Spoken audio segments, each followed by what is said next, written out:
We're going to continue. All right. So welcome to your Full Potential weekly live coaching with Dr. Lazar, except ta-da, I'm not Dr. Lazar, although some would argue that we bear a striking resemblance, although I'd say I'm taller and arguably more handsome, but I guess that's not up to me to decide that. But we're here to talk about something really important today.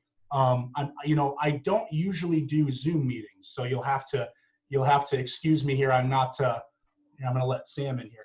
I'm not the best with technology. I like doing talks in person when I'm in front of people and I can address them and talk to them. But we're going to make this work. And if the room isn't on fire and we're still here at the end, I'd say that's a win. So you might have heard that today we're going to talk about the #1 stressor on the human body. And I'm excited to share that with you. But, I want to kind of tell you why we're talking about this. Dr. Lazar likes to talk about a lot of the different ancillary things we have in the office, things like Beamer, things like the EMF protection that we talked about, because there's a lot we have to offer you that we want to make sure that you're not missing out on. Personally, I went to school for a very, very long time, as did the other two doctors, and we learned so much, and we want to make sure that we can constantly pour into you so that you're getting the most out of us. And it isn't even just a get what you pay for thing. It's that we really care about you and we want to make sure that you guys are living your best life and that you have all that you can to do that, okay?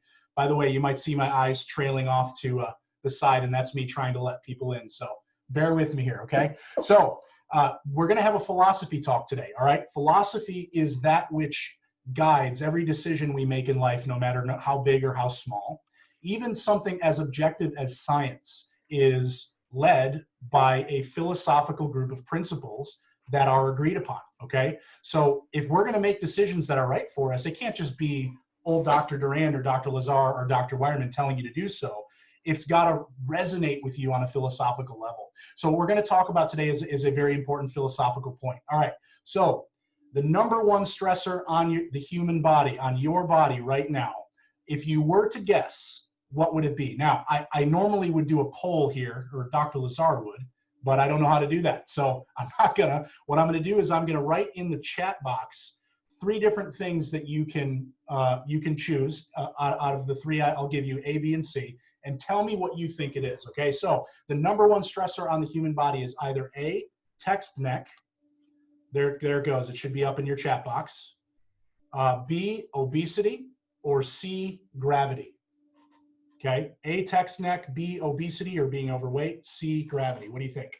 You can go ahead and type it right in the text box, chat box. Does everybody see that box there? No, the chat box. If you go down to chat, should be by participants, and then you can write it in. Okay, we got some. Good, good. All right. Okay, good. Well, I'll give it to you. So the answer, one of you did get it right. It is gravity, okay? Gravity. Yeah, that's right. Okay, 2 of you. I'm sorry, there is 2 of you. That's right, Shakina. Yeah, you scored on that one. Gravity, okay? And the reason that is, and I'll just say this is controversial in a sense, because when's the last time you went into a doctor's office and they said, hey, let me teach you about gravity and how it affects your health, right? Never. And even some people in my school of thinking might not think of it quite this way, but I'm going to build a case based on 3 points why gravity is the biggest stressor on your body, okay? So I'm going to go 1 to 3 here. The first one is gravity is always there, is it not? If you're loading, if you're sitting or standing, you're constantly being loaded by gravity. The only time you're not is actually if you're laying down on your back. Some of you that have been to our WOW class in your orientation, we talk about how sleeping on your back is the best, and that's why. Because gravity, when it presses you on your back, is evenly loading all your joints symmetrically, okay? But if you're on your side or you're laying on your stomach, it's loading you asymmetrically, it's causing joint wear, or if you're sitting or standing, it's a compressive force, okay? So it's always there. Now, so what? Color is always there. I mean, color is all around us. Air is there. Why does it matter if gravity is always there? And I would submit because of the weight of gravity, okay? But let me ask. I'm going to do another poll here. I swear this is the last one I'll do. How much do you think gravity weighs? Okay, A will be 75 pounds. B is going to be 700 pounds. And then C is going to be 235 pounds. Okay, which one would you choose? Okay, we got 70. Very good. Anybody else? Okay, another 70. All right, all right. One more and then we'll move on.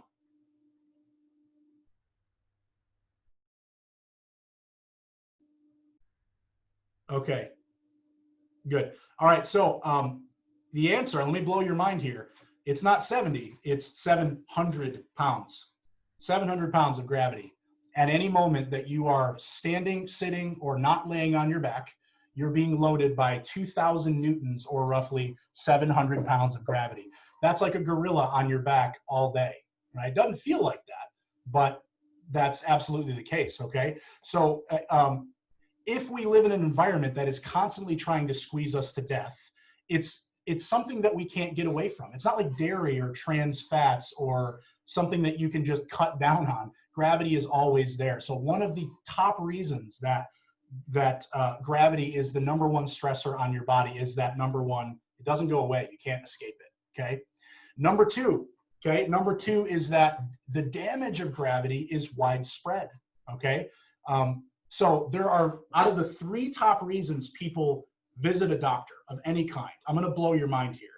And I would do a poll, but I'm not good at those, so we won't. But out of the top 3 reasons people go to see a doctor, number 1 would be upper respiratory tract infections. Okay, we all know what those are. They're very common and they can turn into something pretty bad if it's something bad, like the flu or pneumonia or COVID-19 even, right? So that would be the number 1 reason people see a doctor is for upper respiratory tract infections.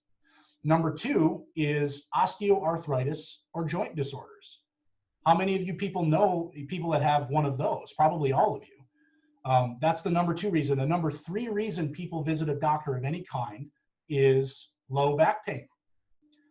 It's interesting because we think of those as ancillary, something you feel when you lift a box too heavy, or it's not that big of a deal, I can live through it. But it's the number 3 reason why people see the doctor. And notice, out of those 3 things, 2 of them are structurally related. They're related to pain that comes from structure, right? But yet, let me give you another startling statistic. Under 7% of the population is under chiropractic care at this time. Under 7%. That's crazy because everybody knows what a chiropractor is. If you say the word chiropractic, it's a part of the cultural lexicon. But under 7% are actually utilizing us. Yet, 2 out of the 3 reasons people see a doctor nationwide is because of structural pain and structural problems. So if everybody, here's the key, if everybody's having structural issues of some sort, who are they going to see for help if not us? If they're not coming to the chiropractor, who do you think they would see? You can answer, I don't bite too hard.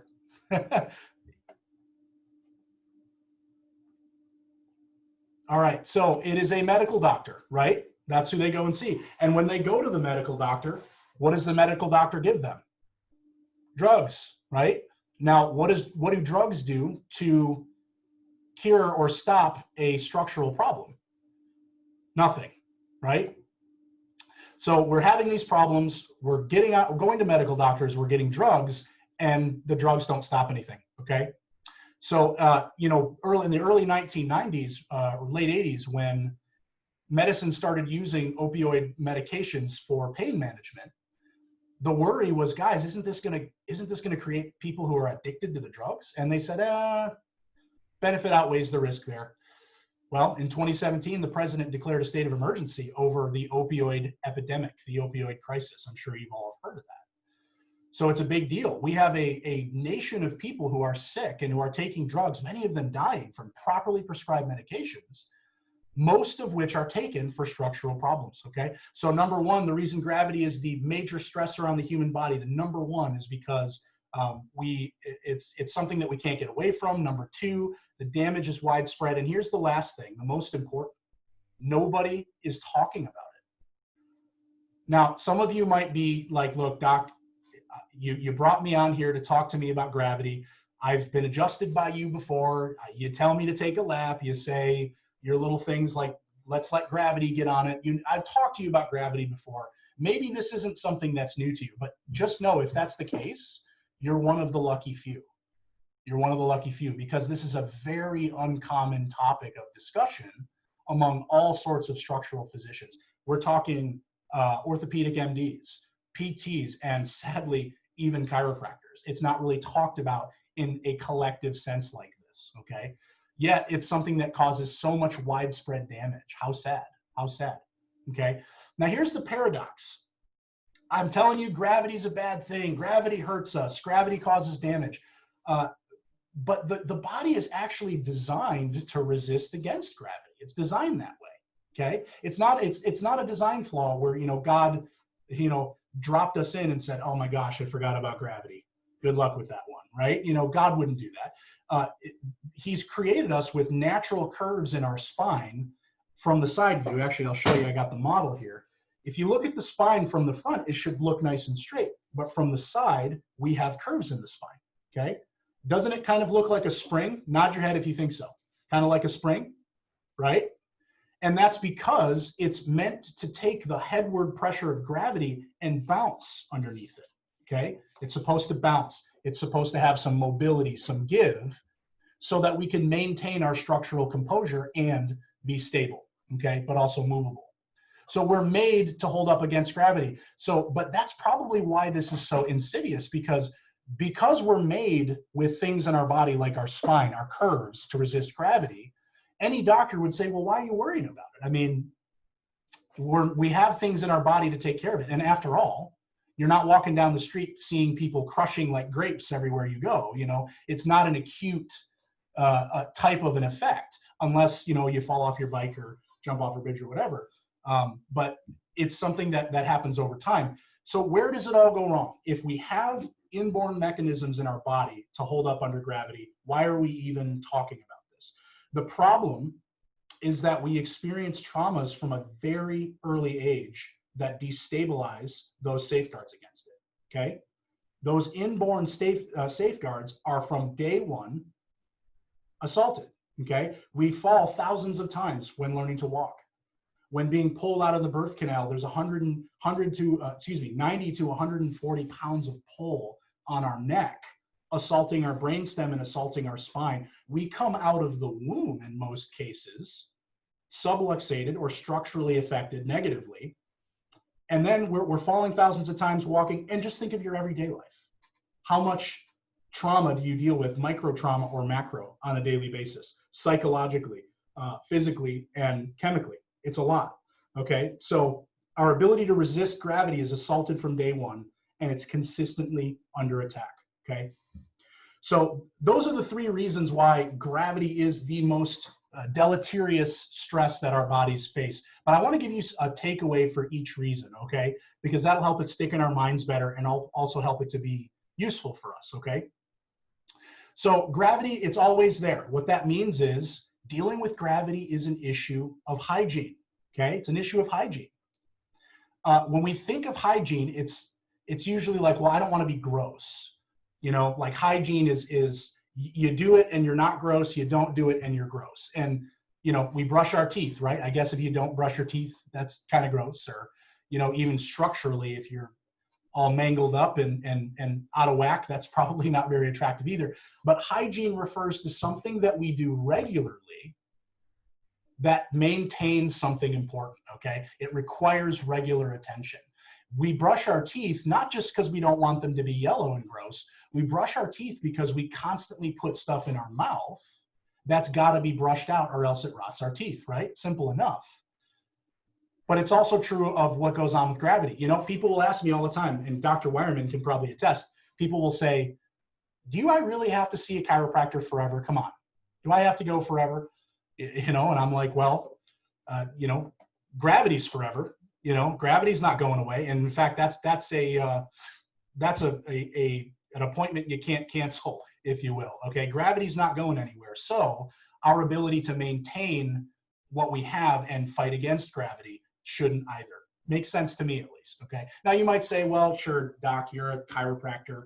you're saying that, you know, to sell your services. But I tell you what, I'm a regular drinker of this Kool-Aid. You can ask Dr. Wireman. I'm adjusted at least once a week, if not more. I'm always hounding him for an adjustment, right?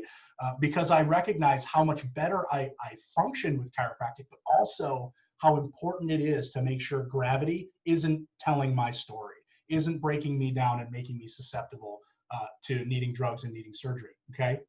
So the takeaway for the fact that gravity is always there is that because it never goes away, neither should our protective measures against it, okay?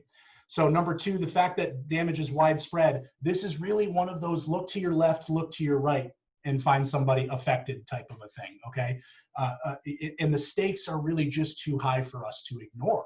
You know, if we don't do something about it ourselves, we'll be the people getting the replacements, needing the surgery, needing the drugs. So the takeaway for that, because the damage of gravity is so widespread, we have to remember the cost, okay?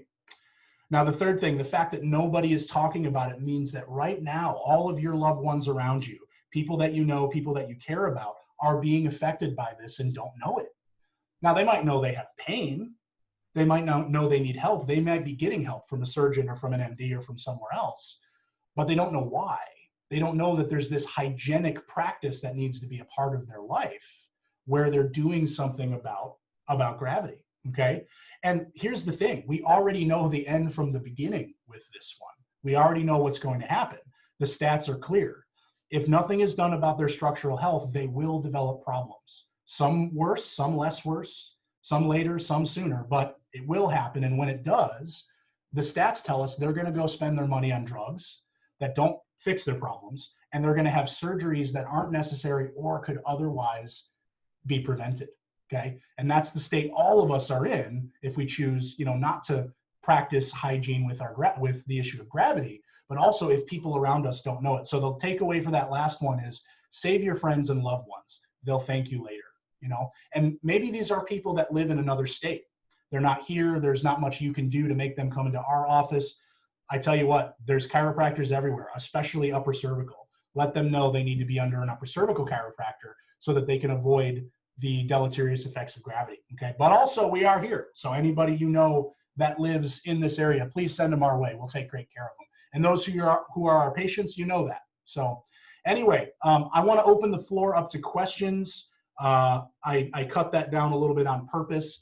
I hope this was help to you, and it kind of gets the gears turning in the right way, because when we have the right philosophy, when we understand what the problems are and what's at stake, we can make the best choices, right? And we can help others to do the same, okay? And Dr. Wireman, I'll open it up to you as well if you have anything to add. Anybody have any questions? It's okay if not. Okay, Miss Judy, I'm going to ask you to unmute here. Yeah. There you go. Okay. Question. The three symptoms you said, upper respiratory, arthritis, and low back pain. I've never had any of those. So I wouldn't have known to come in if it weren't for Shakina and Cheryl, you know, just to, you know, come and get checked out, because I had fallen many times, probably 5-6 times in my life, seriously. But I didn't know that there was some kind of a long-term problem with that because I didn't have any symptoms. So exactly. Yeah, that's powerful. And that's the power of referral right there. You know, I mean, we're on a mission here. I'm on a mission. Dr. Wireman's on a mission. Dr. Lazar is on a mission. The only reason I went to school for all those years isn't to be some highfalutin anything. It's to give people something they might not otherwise get so they can live a life that they might not otherwise live. And the fact that, you know, Shakina, you know, told you what the problem was, thank you for living out the same mission that we have, because you've helped somebody else get help in that way. That's really, yeah, really thank you both. Thank you. That's powerful. That's powerful. Anybody else? Dr. Wireman? Okay. Oh, Miss Cheryl. Okay. There, let me unmute you here very slowly because I'm not good at this. You should just unmute everybody. I think I got it. Okay, good, good. So you were talking about the hygiene as being, you know, getting regular chiropractic adjustments and maybe Also including things we can do at home, stretching exercises, keeping our joints moving. You know, maybe talk about that a little bit. Yes, it absolutely. And I only cut this out just because this is something we'll probably cover in another video soon. Oh, sure. Yeah. But absolutely, yes, yes. You know, Absolutely, this is not only a chiropractic issue at all. In fact, I like to think of chiropractic as the peanut butter, as the passive part, and the jelly is exercise, is the active component, okay? And they go together. If we don't move, if we're not challenging our tissues, and we're not raising the threshold of what our body is able to handle, then all we're getting is you know, we're only winning half the battle there. Now, I mean, there are people that don't exercise and get adjusted and they get great results, and that's wonderful. But if we're really gonna keep ourselves from going down that path of drugs and surgery, we also have to remember stretching and exercise is very important, especially if exercising the muscles that hold us up under gravity. And I'm gonna give you something right now. I want you guys to all write down if you can, okay? There are a group of exercises known as foundation exercises that are absolutely wonderful for strengthening your stabilizer muscles that hold you up under gravity, okay? A lot of different exercises you could do, but these are honestly the best. It's called foundation exercises. You'll go to youtube.com, okay? I'm gonna make it real easy for this one. And at youtube.com, and there's a 12-minute video done by Dr. Eric Goodman. And he shows you how to do them. That's a pretty easy routine, but it's really, really good for those stabilizer muscles that you have in your posterior chain, okay? That'll help a lot of you. We find that people hold their adjustments better, they're in less pain, and they have more stamina and energy when they're exercising, and these are a great, easy one to do, okay? Everybody got that? What's his last name?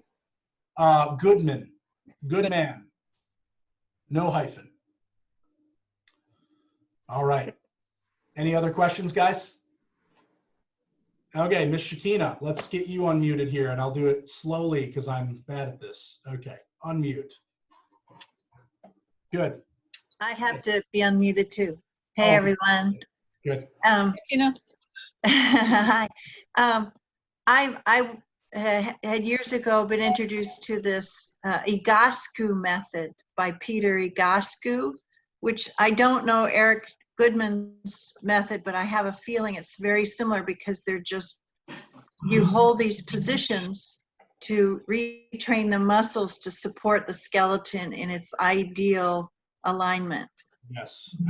And it can, for people who've been not holding their body correctly for years, chronically wrong, it's going to hurt at first just to do these simple motions. But it's worth it if you hang in there with it. I love that. I have definitely heard of those before. So, you know, check out Foundation, check out the Egoscue method. Actually, could you spell that for us, Shakina? I muted you. Hold on one second. Sorry. All right. I asked to unmute. Let's see if that works. Can you unmute yourself? Popped back. Okay, yeah. There you go. There we Egoscue, I think, and I'll show you his book. I'll be right back. go. Okay. She's going to grab the book. Okay. While she does that, any other questions? Good, good, good. Okay. But check those videos out. Here we go.